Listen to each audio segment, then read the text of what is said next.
Lawfare in Latin America. The case of Argentina's Cristina Kirchner. Corruption of a nominally independent country's justice system is a major tool in the arsenal of imperialist control.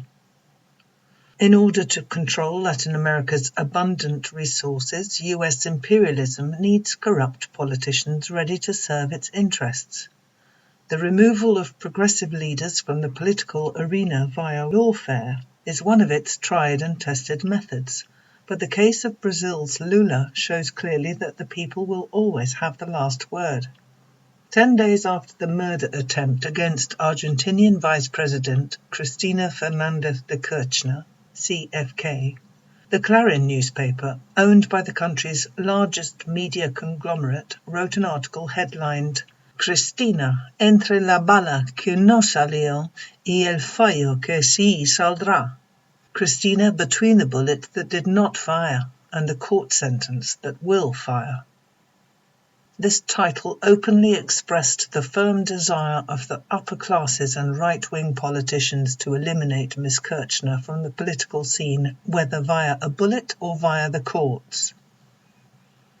Lawfare, nothing new in Latin America.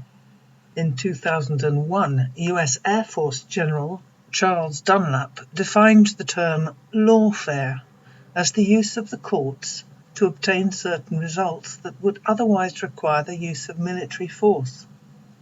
Since then, the concept has expanded to include the use of legal systems and institutions to damage or delegitimize an opponent, or to weaken or destroy political adversaries. To implement lawfare processes, the ruling classes have two main allies: the highly concentrated mainstream mass media and that most conservative and ideologically dependable of bourgeois democratic institutions, the judiciary. In Latin America, lawfare has been used by the USA to justify political and economic sanctions against countries like Cuba, Nicaragua, and Venezuela by corrupted judges, to prosecute political leaders and ban them from running in elections, as was the case of Rafael Correa, former president of Ecuador.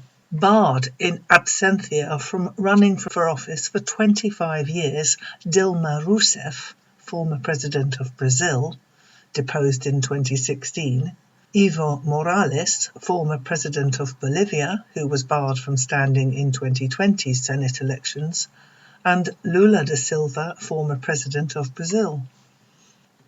The case of Ignacio Lula da Silva is one of the most recent and glaring examples of this use of the courts to achieve political ends. The former Brazilian president was sentenced by a corrupted court to 12 years in prison on trumped-up corruption charges in 2018, thus preventing him from standing in that year's presidential election. Lula had spent 580 days in prison when Brazil's Supreme Court finally overturned his sentence as baseless and politically motivated, thus freeing him to run for office once more. He was duly elected president of Brazil for the third time in October 2022. As defeated President Jair Bolsonaro's Vice President Hamilton Mourão remarked ruefully, quote, "We have to stop crying. We lost the election. Our mistake was to have allowed Lula to turn the court case around," end quote. Lawfare and the Kirchner case.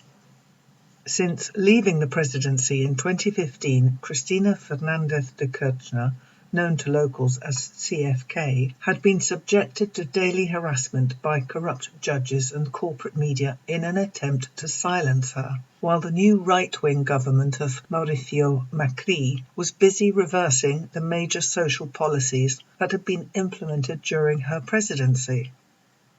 Several lawsuits were presented against Ms. Kirchner. The most significant of these charged her with manipulation of future currency exchange prices against central bank reserves, concluding a memorandum of understanding with Iran regarding the investigation of a terrorist attack against a Jewish community centre that occurred in 1994, tax evasion, corruption in the award of public infrastructure projects in the province of Santa Cruz.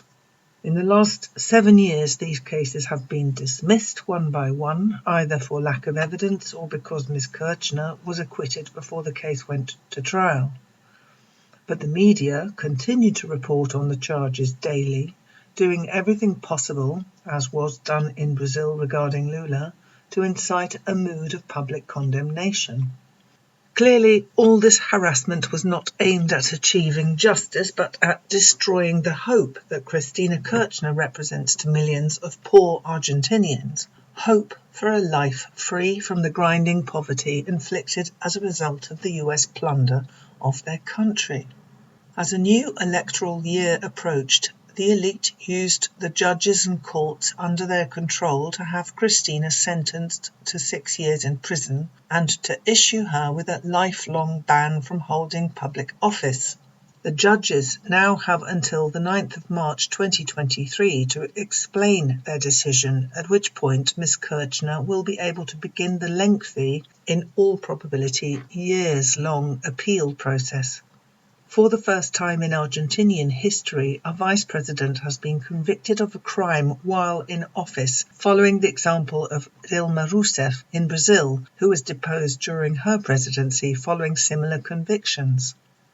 Following Ms. Kirchner's sentencing, a photograph has appeared which shows her judges playing football together at former President Mauricio Macri's ranch. Another shows several of them flying with media tycoons in a private jet to visit British business magnate Joe Lewis, a close friend of Macri, at his Patagonian ranch. After years of corporate media campaigning against Ms. Kirchner, public opinion is naturally polarised, but among the popular masses there is a strong belief that her sentence was politically motivated. This was clearly expressed by Kirchner herself after the court hearing. Quote, "They sentenced me because they are against a model of economic development and recognition of the rights of the people, but the sentence is not 6 years or jail. The real sentence they are issuing is the perpetual disqualification to exercise elective political office. All public posts I held were won by popular vote." End quote. Despite her having declared that she will not seek election in 2023, public support for Cristina's candidacy is on the rise. Progressive leaders in Latin America, a stone in the shoe of US backyard policies. For US policymakers, Latin America is a basket full of rich resources that need to be managed in the interests of the USA. This attitude was summed up by the US Southcom Chief General Laura Richardson at a recent Atlantic Council event on security in the Americas. During her interview, General Richardson catalogued and stressed the importance of Latin American resources such as the vast oil reserves of Venezuela, huge recently discovered deposits of copper, silver, gold and other minerals, and the lithium triangle, Argentina, Bolivia and Chile, which accounts for most of Latin America's estimated 60% of global lithium reserves. General Richardson further highlighted the 21 countries of the region that have joined China's Belt and Road Initiative, the Chinese multinational Huawei's leading role in telecommunications and the provision of 5G networks, and Russia's activities in Latin America as threats to the US national security.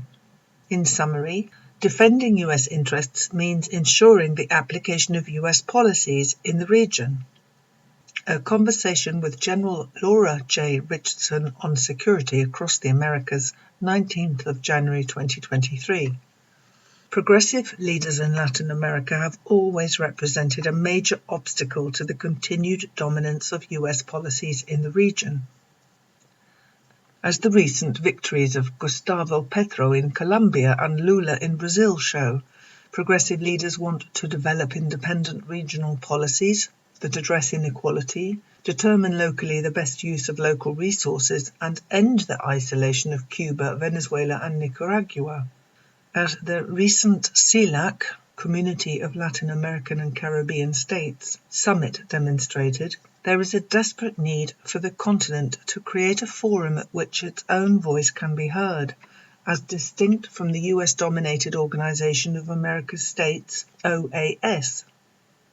Progressive leaders at the summit called for the strengthening of institutions and of democracy in the face of a recalcitrant and fascist right, for an end to the blockade of Cuba, Nicaragua, and Venezuela, for the construction of a peaceful and multipolar world order. President Nicolas Maduro of the Bolivarian Republic of Venezuela pointed out, quote, "It is imperative that we raise a single voice, and Latin America and the Caribbean tell the United States of North America, no more coups, enough sanctions against free and sovereign countries.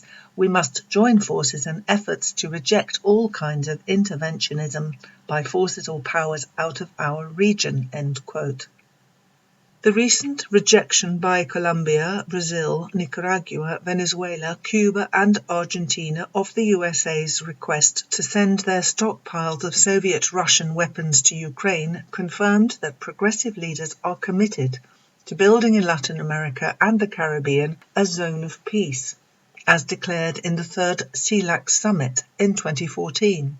One thing is clear: the more that the oppressed nations stand together, the better they will be able to defend their sovereignty and achieve their independence.